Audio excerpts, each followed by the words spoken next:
I was just like on a studio tour. I went to like the Warner Brothers lot. And it's crazy how like you think these buildings are so real. And like they had this whole thing where they were like, touch it. And so and you'd go, what? And there would be like a brick building. They go, touch it. And so you go up and you touch it. It's plastic, but it looks like brick. And I was like, if that's not the, if that's not the entire industry, it's like, it looks real until you get real close to it. And then you realize it was plastic all along. Yeah. And so like, I think that's art. Like, that's what art is to me. So. I mean, yeah, it's exaggeration. It's playing pretend. I think a lot of, like, especially the younger generation, there's a lot of, like, obsession almost with being authentic. Like, you have to be authentic. You have to be yourself. And it's like, yeah, you don't, like, if you come off phony or, like, completely disingenuine, yeah, that's not going to come off well. But, like, this obsession with having to be just yourself and, like, art is about exaggerating. It's about taking something that may have reality and making it something bigger.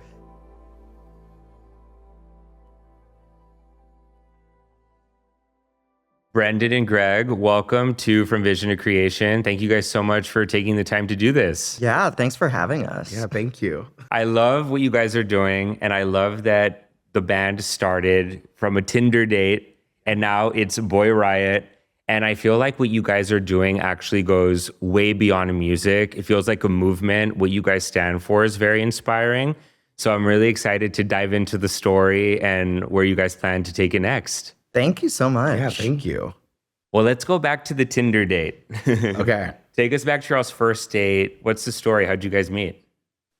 Yeah, so we were in New York City at the time. And yeah, the first date, we met up in Central Park in New York City, and we ended up riding bikes. Yeah, so we rode bikes in Central Park, which honestly, riding bikes is a really cute date idea because it's also like no awkward silences because you're riding bikes. Yeah, and highly recommend. Then we just after we like hung out the rest of the night, like until like I don't know 3 a.m. or something like that. It was one of those things where I feel like. One thing I look for in a relationship is always like communication and just like having good banter. And I feel like with us, whenever I first showed up, I was very impressed with the way our conversation never died. And so, yeah, we went from riding bikes to going to dinner or lunch at the time. And then I had to go to this party at House of Yes in Brooklyn. And I was like, you want to come with? And he was like, sure. So it ended up being like 12 hours that we ended up hanging out for the first day. Did you guys talk about music on your first date? We definitely did. Did we? We definitely did. Well, I remember specifically we talked about Kesha because she had just released Praying. And we were like, oh my God, like this is insane. It was so different from everything else she had done before. So I specifically remember being on the subway talking about Kesha. I don't remember. But what. I don't know if it was like the first date but it was definitely like one of the first times we met. Like we both grew up on pop punk music and like loved that kind of music. My favorite band and the first like album I ever bought was Green Day, like Greg's, Linkin Park, Good Charlotte, those kind of bands. So we like really definitely bonded over that pretty early on. Yeah. When you guys met, you guys both bonded over music pretty quickly. What is it that you were both chasing individually before? And at what point did you guys realize, hey, maybe we can do music and do it together? Yeah, so that's a funny story. So I was doing musical theater at the time whenever we first started. And then he was doing singer-songwriter. And we actually were very much like not trying to work together for like pretty much the first year we were together. We were like, you're the queen of your domain, I'm the queen of mine. And it wasn't until we saw a really bad cabaret show. And we kind of looked at it and we came home afterwards and we were like, oh my God, we could have done that better. Like, why don't we do that better? And so about a month and a half later, we ended up doing our own cabaret show. And then that turned into a show that we did off Broadway. And while we were kind of doing that, we started the makings of starting our own writing process of writing new songs. And so it just snowballed from there. Yeah, and even at the very beginning, even though like Greg was doing musical theater and I was doing like singer-songwriter, we both like had similar goals. I remember on our first date also we each kind of asked like, so where do you want to see yourself in like, I don't know, 10 years? And Greg was like, I want to be on Broadway and I want to be a Broadway star. And I was like, I want to be a rock star, a pop star. So that like definitely we both had that kind of drive. And I also remember one of the things that like really made me realize I like Greg a lot is that I think it was like our second or third time we'd ever seen each other, but I had a little show at this little bar, just doing an acoustic set, and it ended up just being like Greg and like one or two other people that showed up. And by the end of the set, Greg became like best friends with the bartender. Like they were just like having a blast, and we're still like best friends with her to this day. Yeah. Which is really cool. But I just thought like, oh wow, like you're really good with people. And I thought that was endearing. Yeah. We're still friends to this day. And I laugh all the time. I'm like, you were on our second date. That's so funny. And I ignored the hell out of him. I'm sorry. I heard, we both talk about it all the time. We were like, we heard one song, but the rest we were just gabbing through. And so at what point did you guys come up with Boy Riot, and what's the story behind the name? Yeah. So we were technically another band for 5-6 years called Fab the Duo. And that was like a more pop leaning project, I think. And we can talk about this later, but I think at the very beginning of our career, we said, oh, we're gay and we do music. So naturally you had to go pop. And we were kind of like, we forced ourselves into this world and we appreciated doing it, but it was not really us. I mean, we are pretty edgy boys ourselves. And over time, we just realized this was not us. And the further we kind of went into it, the more we were kind of rejecting it. And so after then the pandemic happened and we were literally about to release our first EP and we were like doing kind of well. We were getting some buzz. And I look back now and I'm like, oh, thank God the pandemic happened. I mean, in not terms in of our general. career, and Let's don't make cancel let's us. make that clear. In terms of the career, we needed a pause because we weren't going to pause ourselves, if that makes sense. And the pandemic forced us to stop and actually look at what we were doing because we were technically like softly signed. We were on Billboard. We were doing a bunch of things that were really cool, but it didn't feel right. And so anyway, the pandemic happened. Then we ended up moving to LA. We ended up finishing an album that we were doing for Fab the Duo, but we kind of were just like, this is just to close the chapter. And then after that, it became well, what now? We knew we still wanted to make music. We knew we didn't want to make pop music. We knew that towards the end of the project, like we were already kind of going in a more pop punk alternative way, but we didn't know what to do. We weren't sure if we were allowed to be pop punk and be gay because that doesn't exist. And so about 2 years of nothing, we finally started coming back. And that was with the name Boy Riot. And as for the name, I really don't remember where it came from. I mean, technically you were dabbling in photography, and Yeah. I still don't know where you come up with the name Boy Riot, but you had Boy Riot Photography, and then you kind of stopped doing the photography, and you're like, but Boy Riot it's a cool name. I think I just mashed some words together and it was like, this sounds cool. I think it just came to me in a premonition or something. And then we decided to call ourselves Boy Riot, and had a now full we're here. rebrand.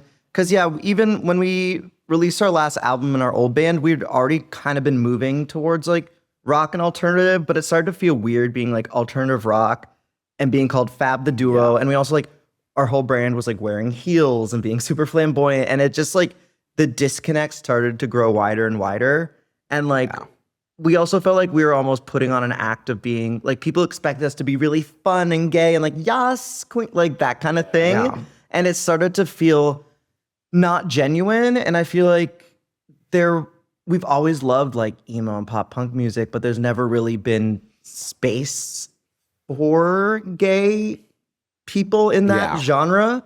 And so we were like, well, fuck it. Let's do it ourselves. Yeah.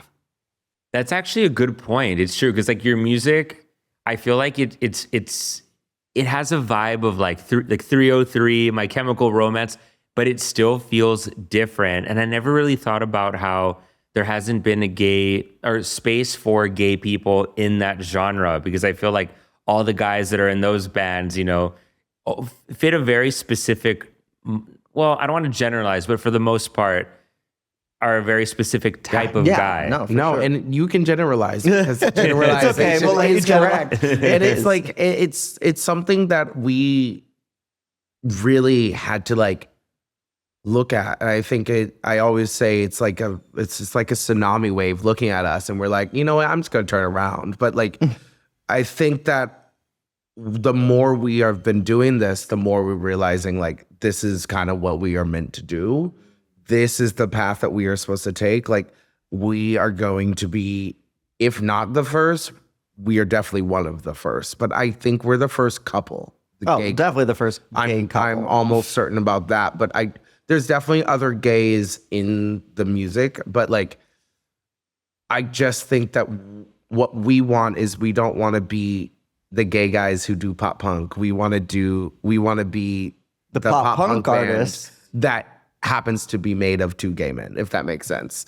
And so, yeah, we want to be seen as equals rather than a subsect. And I want to go back to something that we were just talking about a second ago about the pandemic. And you said, I'm glad it happened, not for the sake of it happening, but you know, I've heard a lot of people say that they say that something good actually came from that for them, because it did give us a moment to pause, reevaluate, and think, what do we want to do? Like, what direction do I want to take my life in? Because it's actually, looking back to that time, it's almost like a weird fever dream that even happened. It felt like, 100%. It's like, was that real? Yeah. But it was, in some ways, it was nice because, like, I don't think would have moved to LA if there wasn't a pandemic. It almost allowed you to kind of just change your life, because it's like, well, what do you have to lose? That was like half the reason we were like, God, another winter in New York, like figuring out our apartment and lease. And we're like, why don't we just move to LA? Like there's nothing stopping us. It's not like there was much going on in New York. Yeah. So why not? So it kind of allowed us to like completely change our lives. And it definitely, the first few years was not easy, especially like moving to LA, barely knowing anyone in the middle of a pandemic. The first 6 months we were here, couldn't even meet people. Yeah. Probably longer than 6 months, but like half the people, once you met them, you didn't know what their faces look like because it's behind a mask. It'd be like, you know what? That's so true. It'd be almost a year later, and then you'd be like, wait, your face looks like that. Yeah, you finally reveal the bottom half of their face. And then we lived on the east side and loved the east side, but a year and a half ago, we moved like right by the Sunset Strip, and that's where I feel like everything kind of clicked for us. Especially like, I mean, the Strip is so famous for like that rock and roll energy, and like even though it's changed a lot, you still feel that energy like there, and it's really cool. Yeah. Take us through a typical day in the studio. Like, how do you guys approach your craft? Because I feel like when it's hard to write, I imagine it's hard to write music as one person, maybe even more difficult with 2, or is it easier? Like, how does that work exactly? It's hard. It's hard. I think we're finally, like literally in the last like couple months, figuring out our process, because I mean, it was a journey. Because when we like started our old band, I wrote all the songs because I was a singer-songwriter. Greg didn't even like consider writing songs, any of that. So it started off with that, and then Greg would kind of like tweak it. And then we started being more collaborative. And then for a while we were like trying to like just fully write songs completely together, and like just sitting down and like writing a song, and occasionally it'd work, but most of the time it didn't. I think like lots of arguments. I mean, we both have ADHD, but I just could not focus like sitting down for too long to like finish a song. And then the last couple months, I've been like trying to come up with song ideas, and then once I have something then showing it to Greg, and Greg will be like, that sucks, never show that to me again. Or like, hey, that's actually good, let's like work on it. And then we'd kind of tweak it and work from there. And then through all this, also trying to like write with other people and collaborate. And we have a great producer who lives in Venice that we work with all the time. And yeah. Yeah, what he said. And you guys, I want to talk to you all about Hollywood Nightmare. Yeah. Such a great song. Thank Love you. the video. First, talk to us about writing the song. Like, how did that idea come about? What's the story behind it? And then I want to get into the music video too. Yeah, Absolutely. Hollywood Nightmare was a fun one, mainly because I don't think we've ever written a song like that before. This song specifically was kind of us just like fucking around.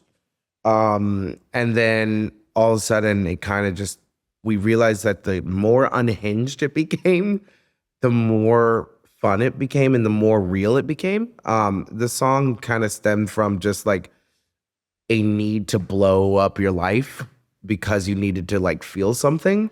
I think we were feeling kind of stuck. I think we were kind of like having little PTSD flashbacks of like not feeling like we were belonging in the community, or not feeling like we knew what we were doing or saying yet. We didn't have the look down. It was just kind of like a bunch of like anxiety that we were feeling at that time that kind of manifested in this kind of crazy fever dream of a song of just wanting to absolutely destroy not only your life, your life, but also like, you know, just create a new narrative. I think like it's almost, to me, Hollywood Nightmare is almost like a villain origin story. It's like, well, if you're going to call me a monster, I'm just going to take it and own it, and I'm going to do it really well. And like, that's what it felt like to me. Is like, if I'm not going to get a story, if I'm not going to like, if I'm not living an interesting life, then I'm going to force it. You know,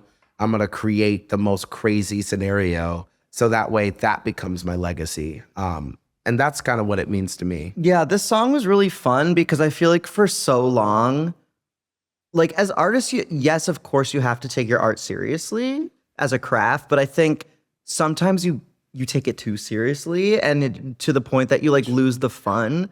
And this song especially, and like what we're trying to kind of do moving forward, is just have fun with it and be as unhinged as we want, and just like not take it so seriously, because like the world is so fucked anyway. So might as well, if the world is fucked, might as well just crash out and drink 10 margaritas and steal a Ferrari and whatever. And see what happens. Yeah, whatever else happens in the song.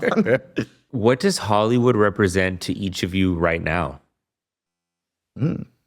Oh, that's an interesting question. I think for me, I think it's an aspiration, a dream. I think if I were to just go off of my first instinct, that's what it would be. It's what you think you want, and then you realize you don't quite want it as that. If that makes sense? Yeah, I think it's very much like what you aspire it to be versus real life, the kind of dream versus reality, and taking like the Hollywood dream idea and putting it on its head. Yeah. I think especially like so many people come to LA and think it's all just like glamour, and they think Hollywood, especially like if you're a tourist, like, oh, let's go to Hollywood, that's where all the movie stars are. And then you go and there's like trash and like all this, like it's not at all like what the movies portray it to be. We always like. joke. We have a joke that we always say. It's like anytime you watch American Idol and they're like, "You're going to Hollywood," we're always like, "Ew."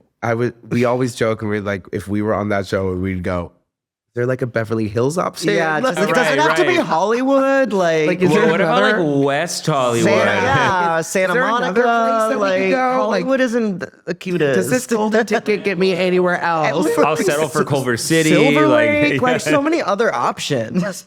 That's funny. That's actually so true. And I feel like the entertainment industry in particular, I feel like a lot of people will hate me for saying this, but it's like, it's very much like an act of smoke and mirrors. Like it's, It is. It's 100%. totally illusion. It's all illusion. But like, I have a weird thing where I kind of love that aspect. Like, to me, I love it. I love that we're all just playing pretend and certain people can play pretend a little better. And I think like there's something really fun about that. And like I was just like on a studio tour. I went to like the Warner Brothers lot. And it's crazy how like you think these buildings are so real. And like they had this whole thing where they were like, touch it. And so and you'd go, what? And there would be like a brick building. And they go, touch it. And so you go up and you touch it. It's plastic, but it looks like brick. And I was like, if that's not the, if that's not literally the a perfect entire metaphor. industry, it's like, it looks real until you get real close to it. And then you realize it was plastic all along. Like, Yeah. and so like, I think that's art. Like, that's what art is to me. So, I mean, yeah, it's exaggeration. It's playing pretend. I think a lot of, like, especially the younger generation, there's a lot of like obsession almost with being authentic. Like, you have to be authentic. You have to be yourself. And it's like, yeah, you don't like, if you come off phony or like completely disingenuine, yeah, that's not gonna come off well. But like this obsession with having to be just yourself, and like art is about exaggerating. It's about taking something that may have reality and making it something bigger. And I think once, also with going back to the songwriting, for a while, I was like, I have to write songs about a specific thing that happened in my life. And like, otherwise it's like not real or genuine. And once we started like taking feelings, like the feeling of Hollywood Nightmare, of just being like, I'm so stuck, my life's crashing around me, I just want to like lose it all and party. But like, obviously we're not actually stealing Ferraris and running naked down the street, but like doing that just to make it clear, but doing that, like exaggerating it, I think is what the art is about. And I think we wanted, especially with this song, we both love that kind of Y2K like era with the paparazzi and Paris Hilton and the clubs and the, like that whole kind of scene. And, when celebrities were kind of larger than life, as opposed to now where I feel like almost you like know too much about every celebrity to the point that you're like, I'm not even intrigued by them anymore. Oh, so yeah. that kind of like mystique when everyone was like sort of worship celebrities and Hollywood and all that stuff, we kind of wanted to bring back to that era a little bit. Well, and two really interesting things that you guys just brought up is that number one, that obsession with authenticity, especially online, like this newer generation. It's true that, when they say be yourself, I mean, we're multifaceted, we're complicated. When you say be yourself, like which self are you talking about? When I'm bored, when I'm tired, when I'm excited, when I'm annoyed? Like Greg's a Gemini, so it's like it could be one of multiple different personalities. I'm gonna say stop the Gemini hate right now. Y'all just can't handle it because y'all are bullshitters. No, I'm playing. and also, about it being like who can pretend the best. I think that it is people leaning in entertainment in particular, like you're leaning into your art really hard and you're really showcasing that side of you. So like, I don't think it's necessarily like disingenuous, but it's like, it to your point, well, to both of your points, it's a talent. Like you're really leaning into that and expressing that. And it takes courage, and resilience, which brings me to the second thing is that I thought the analogy of the building is a good one. Like it looks like brick, you get really close, you touch it, it's plastic. And in a certain way, entertainment can be very surface level, but the person behind the facade, I mean, it takes a very dedicated, resilient person to pursue a life in the arts of any kind, especially in entertainment, because a huge part of the job is to be told no and move on anyway. Everybody gets their no's. It's a no, no, no until it's a yes. And then the more yeses you get, the more yeses you get. Can you guys talk to us about a time where you were told no, it felt discouraging, but you were able to move forward in spite of it? This may sound cocky, and I swear to you, it's not meant to. I feel like because we haven't really, I feel like, gotten to a point yet where we've been in those bigger rooms, we haven't been told no yet. I think we've been very lucky, even with Fab the Duo, like we were signed from the very beginning. And I say signed very loosely. Like we didn't know what the hell was happening. We didn't know what anything was. We very much learned by doing, and then we just made everything work. I think the main no that we get right now is not from a person, it's just from circumstance. I think like the lack of money, or the fact like we both worked jobs, and like I think that we haven't gotten a verbal no, but we've gotten like the circumstantial no. Or if that like makes sense. honestly, a lot of it is just like an algorithm. Like now it's like you post something online, is the algorithm going to pick it up and is it going to do well, or is it not? You post a song on Spotify and sure, you can have your friends listen, it can get on playlists, it can get write-ups, but like, will the algorithm pick it up? And it's like this weird, no one really knows what it is and everyone's trying to hack it. And like someone could get famous just from the algorithm picking something up, and someone could be, never get that success because like it never gets picked up. So I think I've felt this instead of like, a specific like rejection, at least in the past few years, it's just kind of been that trudgery of like, okay, we release a song and like, well, it's not blowing up yet. What do we do now? Or like, we're posting on socials. You got to post all the time. Everyone's like post. And like, it never isn't taking off in the way you want it to. So I think it's just kind of that, again, it's a marathon, not a sprint. Yes. And so it's just like kind of not getting discouraged when like, you're doing everything and like it feels, especially I'm a very impatient person. So I'm always like, why aren't we here yet? Like we did this, so why aren't we here? Yeah. I feel like, I think that is the industry right now. It's just, you just keep going and hope that you're going somewhere, even if you feel like you're just staying in one place. And odds are you kind of are until that one moment. It's like a Scooby-Doo run. It's like you're running, and then eventually you will hopefully be able to actually run off. So, but yeah, I hate to sound like a cocky bitch, but no one's told us no yet. But no one's really told us yes yet either. Yes. So until we get one of those things. Yeah. Well, I'm really glad that you brought up the algorithm, because I think that a lot of people might get confused and say, oh my gosh, I'm putting my stuff out there and it's not blowing up. It must mean I'm not that good.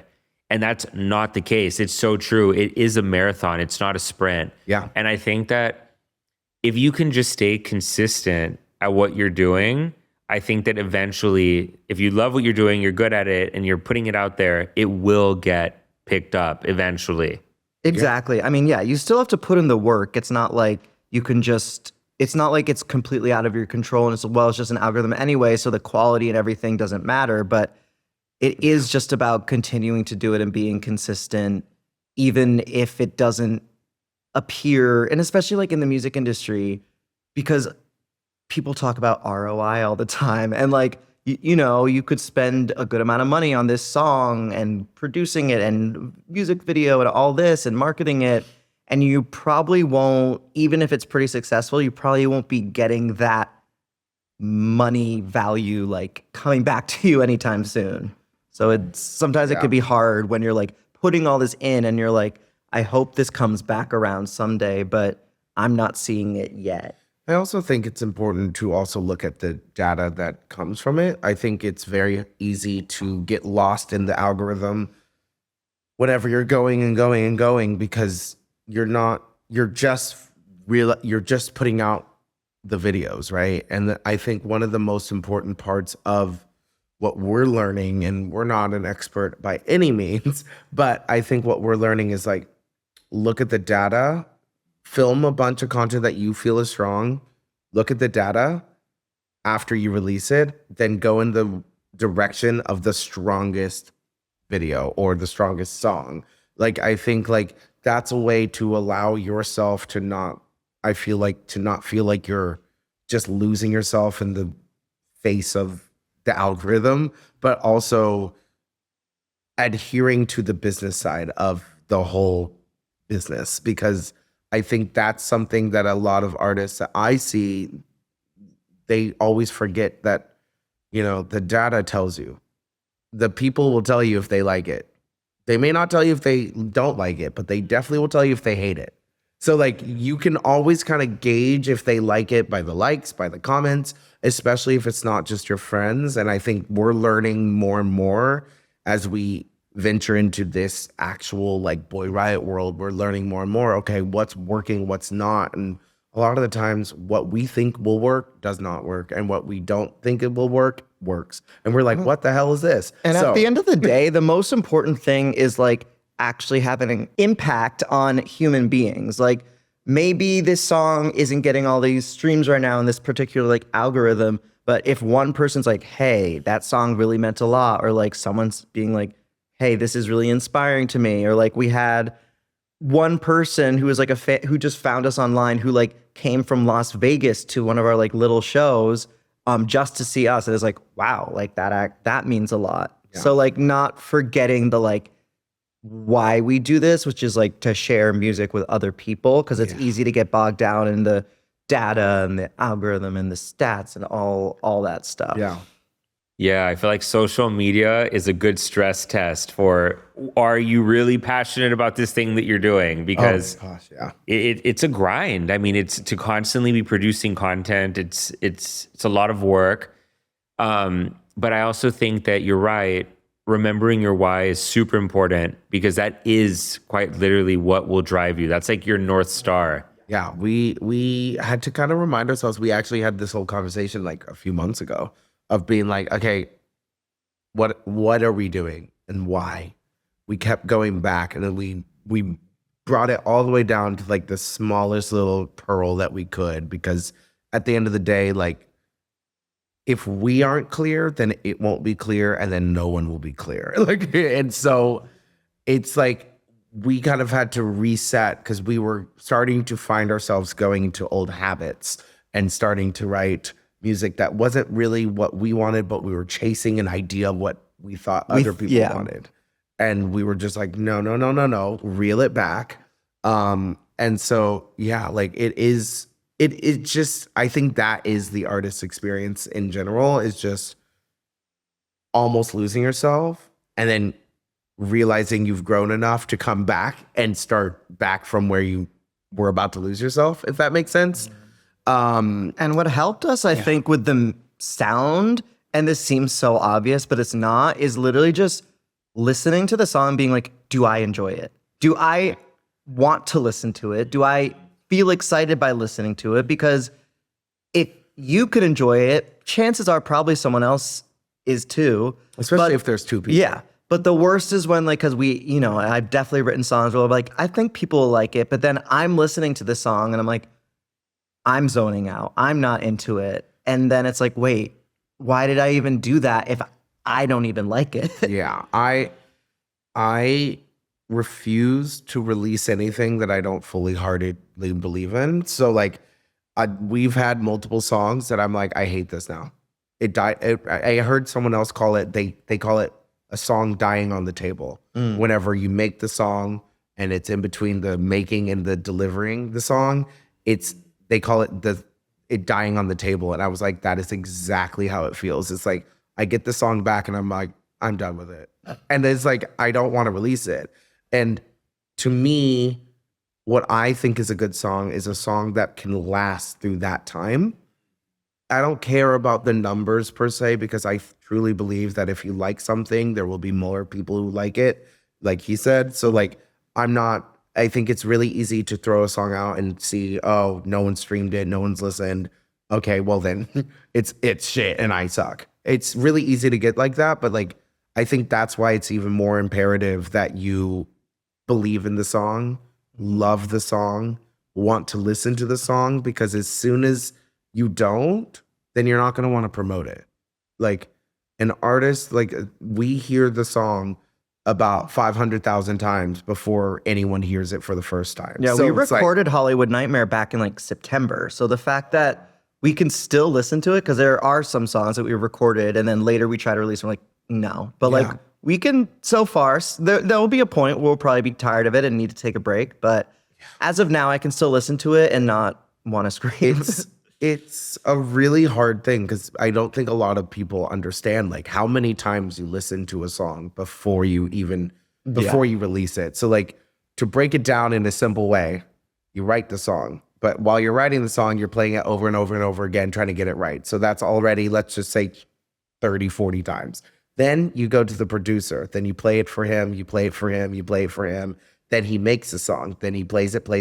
Usually you do scratch vocals. You have to listen to your scratch vocals. Then you do real vocals. And if you don't know what scratch vocals are, they're the worst vocals you'll ever hear, and no one ever wants to hear them. So, but they're just there so you can build a song. And then the mix, yeah. Then the you have mixer. the mixing.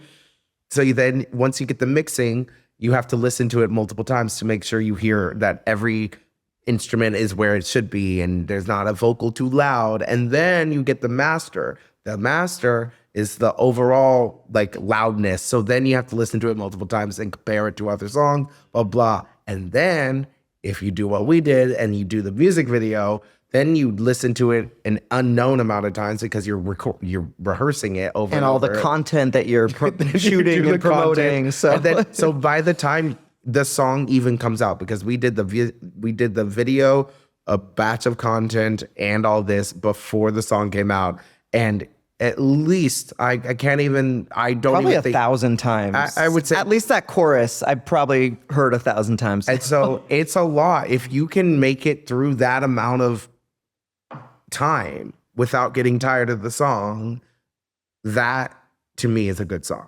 And that is an authentic to the artist song because that artist clearly likes it. Does that make sense? So like, I think a lot of people, once they hear that, that's why a lot of songs don't come out nowadays. It's because people are like, I've heard it 40,000 times and I just heard it die. But what's also cool that we've been rediscovering, we've been like, there will be songs that we wrote like 3 years ago that at the time we're like, and we like forget about it. And then we play it again and we're like, wait, this is actually like not bad. Or maybe it needs some like tweaking and you tweak it, but like you have enough space and you come back to it and you're like, wait, there actually is something there. So that's also been cool, kind of going back through our catalog a little bit and like rediscovering certain songs and kind of playing around with that. Do you think that some songs are written just maybe like ahead of their time? Absolutely. Oh yeah, absolutely. I think sometimes you write a song. I think we've discovered this recently. We've written a few songs that were not to be released, but they were meant for an era. They were kind of like the song you had to write to get to the other songs, if that makes sense. Yeah. And so we've literally had one song that we were obsessed with. We loved. It's called The Crash. We performed it. We like it, but it doesn't fit anywhere. And it's not even a sad thing that we are like, oh, we can't release it. It's just like, no, I think the song did its job. It created space for a whole different era. And so that happens. So a song that creates an era creating song, but then you have songs that you write and you hate at first, and then it sits for an X amount of time. And then one day you're bored and you look through it again, you listen and you're like, why did I hate this? So then you have the X hated songs. And then you have the songs that you write, you think you like, they're okay. You're not excited, but you're not hated. So they sit there, but then life happens and then something changes within the meaning of the song without you changing a word. And now that song means something more now. And so like, that's what I mean whenever I say like, you have to trust sometimes just the process or the unknowing. Is just like, you really just kind of have to trust your gut because that's the only thing that you can trust because you never know. You never know anything. Yeah. And in our really. case, it's so hard because it's two guts. So sometimes one of us is like, no, I really think this song, and the other's like, no. But we've kind of decided like both of us we need two enthusiastic yeses to release a song. We both have to believe in it. Well, and you guys are also a couple and a band. How do you guys like balance the two? Do you feel like do you feel like you guys are talking a lot about the band? Because where this is coming from, my husband and I both own businesses, and so we're both businessmen, and we're always talking about business to the where like. Do you work together too, or sometimes? In a certain capacity, not super closely, but like one of my businesses works with one of his businesses. So sometimes, but we try to like be like, okay, enough work. Like even if we're not talking about work we're doing together, we're like work just in general. Like we need to turn this off and enjoy our evening, because I mean, business, it loses its luster by the end of the day. At least for me, I'm like, I just want to like just watch TV. Exactly. Yeah. How do you guys find that balance, considering that you're both super passionate about this, you're both in the same band, and you're a couple? Yeah. You know, we get this question a lot, and I always feel like I let people down whenever I answer it, because I genuinely cannot answer it, if that makes sense, because it honestly is one of those things that it has never been an issue. Now, in terms of, do we talk about business a lot? Yes and no. I think we're both very good at being like, okay, we're just turning on a TV show and shutting up. Like, but I do think it is one of those things where we do have to talk about it. And because we both have day jobs, and because we only have a certain amount of time in the day to talk about these things, it can sometimes be 80% of our conversations. But we really try our hardest to be like fully in that 20% relaxation, no talking stage. Yeah, we try to separate it when we can. Like there'll be times where we're like, okay, this is a business talk. This is not a personal thing. Or like sometimes we'll have disagreements business or artistically wise. And it's like, no, this is not, like we're very like butting heads. But then it's like, okay, well, let's watch TV now. Like it's 10 o'clock. Yeah. I'm tired. Like I still don't agree with you on this business thing, but we're going to put that on hold. We've had a lot of arguments about songs, like fully, like if you were to be in there, you would think we fully hated each other.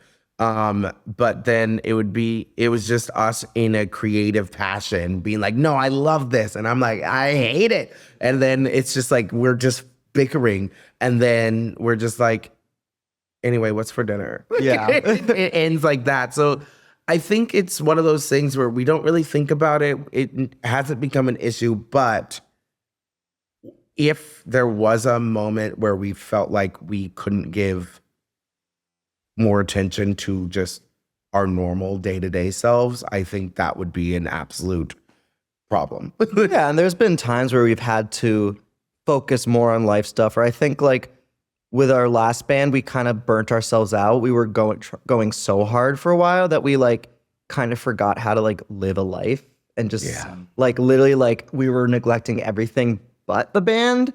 And then, you know, we took a break, and then it was like a long kind of hiatus, and we were getting our life together. And then we're like, wow, I miss like doing art. Like this, I really miss this. So now it's like trying to find that balance of like, you know, having time that's not your business and work and art, and like, finding the hours in the day can be tricky, but we're trying.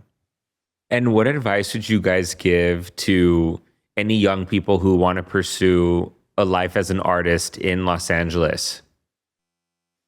Oh, God, are we even qualified to give I don't advice? know. I'm still like, someone give us advice. Yeah. I guess for us, I think that,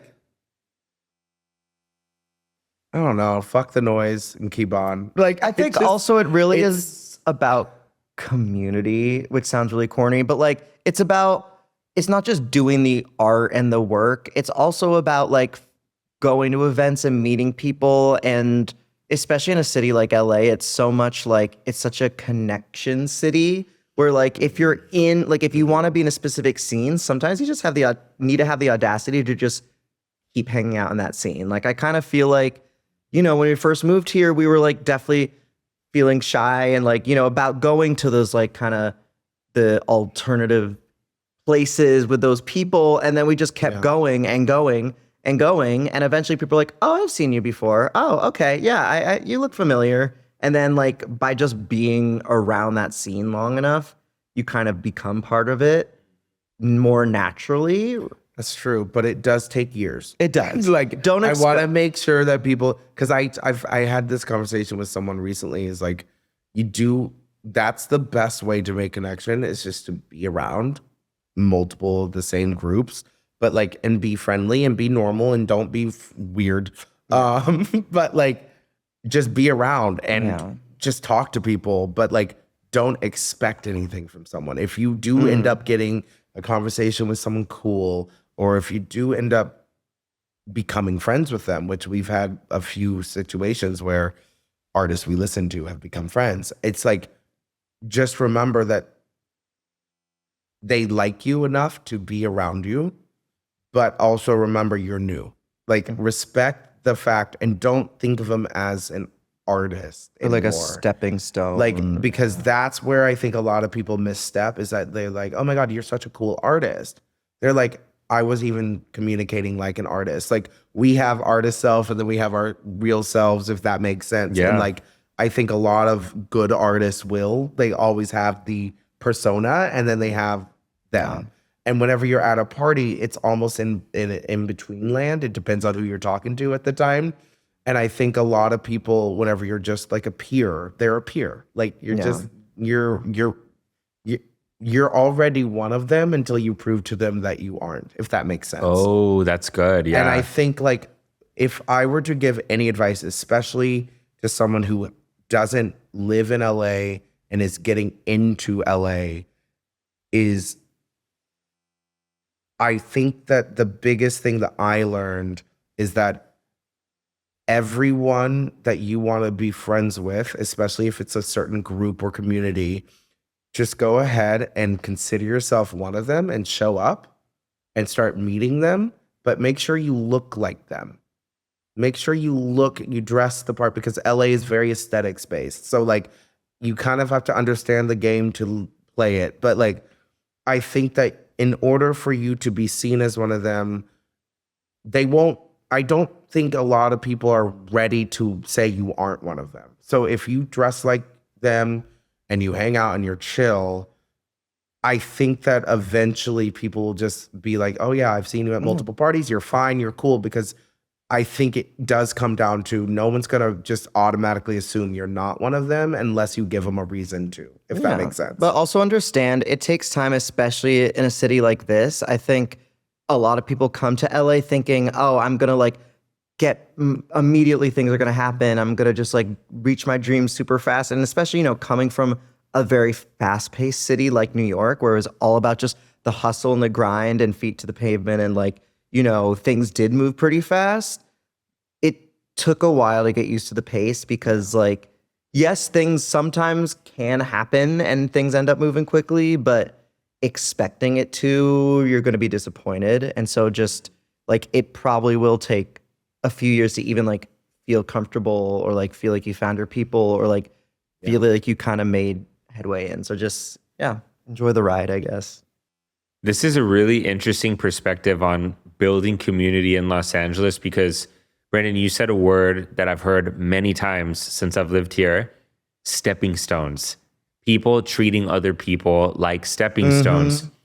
It's so obvious when it happens. It really is. And it's so gross. Like, nothing feels grosser than feeling like somebody's using you to get to something else. And I think that there's a fine line, because on one hand, you're an artist and you want to network and you want a good break and like you want to find opportunities, and there's nothing wrong with that. But like, knowing who it is that you are, but then also being able to differentiate the difference between, these are my friends, this is my community I'm building. Yeah. And then this is work. If there's ever any crossover, that's amazing. But I feel like you start Very to rare. It's rare. And it mostly happens, the best career stuff usually happens naturally too, where like you become friends, and then because you're friends, they're like, oh, let's do this together, and it becomes something, as opposed to like a transaction, because no one likes feeling like it's transactional. And the other thing I think about it takes years, is that it takes years for them to realize you're not trying to step on them. to get up. Yeah. And I think like we've been fortunate, like a lot of the people we're listening to in New York have become part of our like friend circle. And like I still look around, I'm like, wow, this is wild. Well, yeah, we like, started as fans, and now it's like, okay, how do we like? Yes, we're a fan of your art, but like, okay, we're friends, and not just like starry-eyed. Oh my god! And I think that the bigger, especially in a city of like LA, the bigger the person gets, the more notable they get, the more weirdos and stone steppers come. Stone Stone steppers. Like the more they come and the more they are cloud chasers. they are Yeah. truly trying to get at them. And I think that, I think that every artist at their core, at least most artists, I think are awkward little weirdos. And so we're all kind of bullied, especially in our scene. Like everyone is bullied. Everyone is the weird one in school. So like, now some of them are cool. And so they're learning how to be cool. And I think it's really funny to remind yourself that like behind every like cool alternative or rock star or whatever was like this bully little weirdo that no one liked, because that is the culture. Actually, yeah, that's another really good thing about like to tell people, because I think everyone comes thinking everyone here is cool and hot and is too cool for you. And like I see like tweets that are like, oh, LA is where all the like hot popular kids from high school go. And I'm like, no, it's all the weird kids who were bullied who then come and then have a glow up and then become like okay with themselves, and then they're cool, but they're still like awkward at the same time, if that makes sense. Yeah, it's true. All the hot people that were popular in high school, they stay in their hometown because they're comfortable there. It's not LA, yeah. Yeah. And what is the biggest life lesson each of you have learned individually? The biggest life lesson that I have learned